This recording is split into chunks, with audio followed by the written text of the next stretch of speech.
આજકાલ ખાણીપીણી એટલી ખરાબ થતી જાય છે કે નાની ઉંમરની વ્યક્તિ હોય કે મોટી ઉંમરની વ્યક્તિ હોય તેમને એસિડિટી, પિત્ત કે પેટના કોઈપણ પ્રકારના પ્રોબ્લેમ્સ થવા લાગે છે.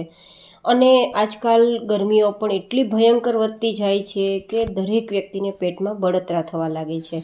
તો ગરમીની સિઝનમાં અને જ્યારે તમને પેટની ગરમી, બળતરા, એસિડિટી કે પિત્ત જેવા પ્રશ્ન હોય ત્યારે તમે આજની આ રેસીપી ઉપયોગમાં આવશે અને જેને તમે લાંબા સમય સુધી ફ્રીઝ વગર સ્ટોર કરીને રાખી શકશો. તો ચલો આજની આ વેરાયટી બનાવવાની શરૂઆત કરીએ. તો જેમના માટે સૌથી પહેલાં આપણે લેશું 1 કપ જેટલી વરિયાળી. વરિયાળી છે તે કફ, પિત્ત અને વાયુ ત્રણે પ્રકૃતિને કંટ્રોલ કરે છે અને ખાસ જ્યારે ગરમીની સિઝનમાં પેટની બળતરા થતી હોય ત્યારે તમને ઠંડક આપે છે અને જ્યારે એસિડિટી કે પિત્ત જેવી પ્રકૃતિવાળા માણસોને ખૂબ બળતરા થતી હોય ત્યારે તેમને પણ તે શાંત કરવામાં મદદરૂપ થાય છે. તો વરિયાળીના તો જેટલા ફાયદા કહીએ તેટલા ઓછા. સાથે 1 ચમચી જેટલા તીખા કે જેને મરી કહીએ તે ઉમેરીશું. તીખા છે તે પેટની ગરમીને વધારશે નહીં પણ પેટની ગરમીને શાંત કરવામાં, પાચન બરાબર કરવામાં અને તમને પેટને લગતી કોઈ પણ સમસ્યા દૂર કરવામાં બેસ્ટ કામ કરે છે. હવે અહીંયા વરિયાળી અને તીખાને આપણે શેકવાના નથી, માત્ર 30 સેકન્ડ માટે જ આપણે આ રીતે ચલાવી અને તેનું મોઇશ્ચર છે તે દૂર કરવાનું છે. તમે અહીંયા તડકે મૂકીને પણ તેને તપાવીને ઉપયોગમાં લઈ શકો છો અને જો ઉતાવળ હોય તો 30-40 સેકન્ડ માટે તેને તમારે આ રીતે થોડું શેકી લેવાનું, કારણ કે આપણે ફ્રીઝ વગર લાંબા સમય સુધી આ વેરાયટીને સાચવવાના છીએ. તો તેમાં થોડું પણ જો મોઇશ્ચર હશે તો લાંબા સમય સુધી આપણો પ્રીમિક્સ પાવડર સારો નહીં રહે, તેના માટે આપણે થોડું હલકું શેક્યું છે. જે લઈ લેવાનું અને પરફેક્ટ ઠંડુ કરી લેવાનું. ક્યારેય ગરમમાં કોઈ વસ્તુ પીસવી નહીં, જેથી તેના ગુણધર્મો નાશ ના પામે.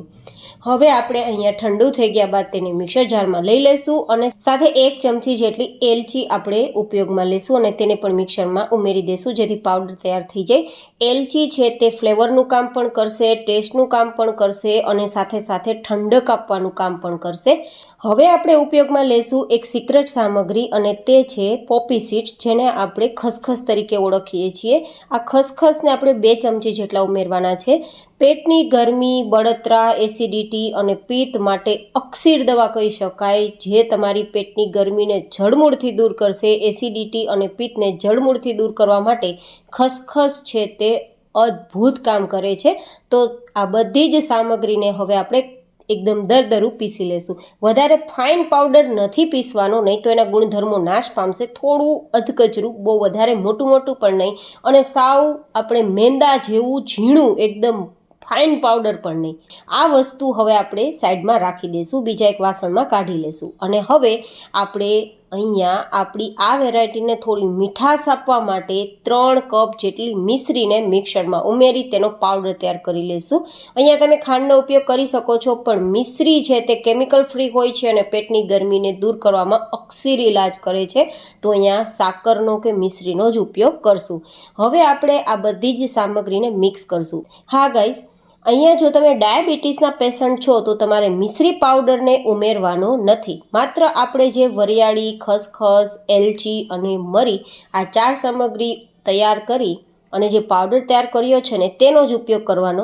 જો તમે ડાયાબિટીસના પેશન્ટ નથી તો તમે અહીંયા મિશ્રી પાવડરનો પણ ઉપયોગ કરી શકો છો. અને આ રીતે બધું જ મિક્સ કર્યા પછી એકદમ ચોખ્ખી અને બિલકુલ કંઈ ખરાબ સ્મેલ ના આવતી હોય તેવી કાચની બોટલમાં ભરી દેવું, જેથી આપણે લાંબા સમય સુધી આ પાવડરનો ઉપયોગ કરી શકીએ.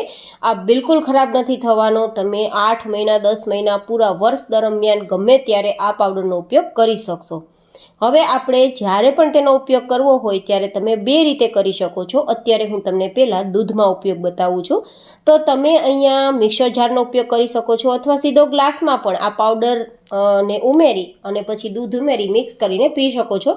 પણ હું થોડું મિક્સ ટેક્સચર આપવા માગું છું તો મેં અહીંયા મિક્સર જારનો ઉપયોગ કર્યો છે.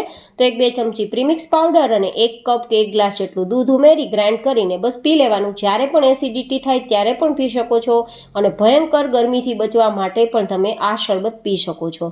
તો એકદમ ઇન્સ્ટન્ટ તૈયાર થઈ જાય છે, મિનિટોનું કામ છે અને આ પાવડર તમને અદ્ભુત પેટની શાંતિ આપશે. હવે આ તો દૂધની થયું, પણ તમને દૂધમાં પસંદ ના હોય તો તમે પાણીમાં પણ તેને તૈયાર કરી શકો છો, કેમ કે ઘણા બધા લોકોને દૂધ છે તે દૂધ પસંદ નથી. તો પાણીમાં તૈયાર કરવા માટે બસ તમારે સીધા ગ્લાસમાં પાવડર ઉમેરવાનું અને પાણી ઉમેરવાનું. તમારી પસંદગી પ્રમાણે બરફ અથવા ગ્રીન કલર પણ ઉમેરી શકો છો, થોડું કલરફુલ કરવા માટે. પણ પેટની ગરમીને દૂર કરવા માટે જ્યારે આ ડ્રિંક પીતા હોય તો વિધાઉટ કલર અને વિધાઉટ બરફનો આ ઉપયોગ કરી તમે તૈયાર કરજો, કારણ કે બરફ છે પણ પેટની ગરમીને વધારે છે. તો માટલાનું પાણી ઉપયોગમાં લેવું, બરફના ઉપયોગમાં લેવું, પણ મેં તમને ચોઈસ આપવા માટે બંને વસ્તુ બતાવેલી છે. ફરી મળીશું એક નવી જ એન્ડ હેલ્ધી રેસીપી સાથે. ત્યાં સુધી stay healthy and stay happy.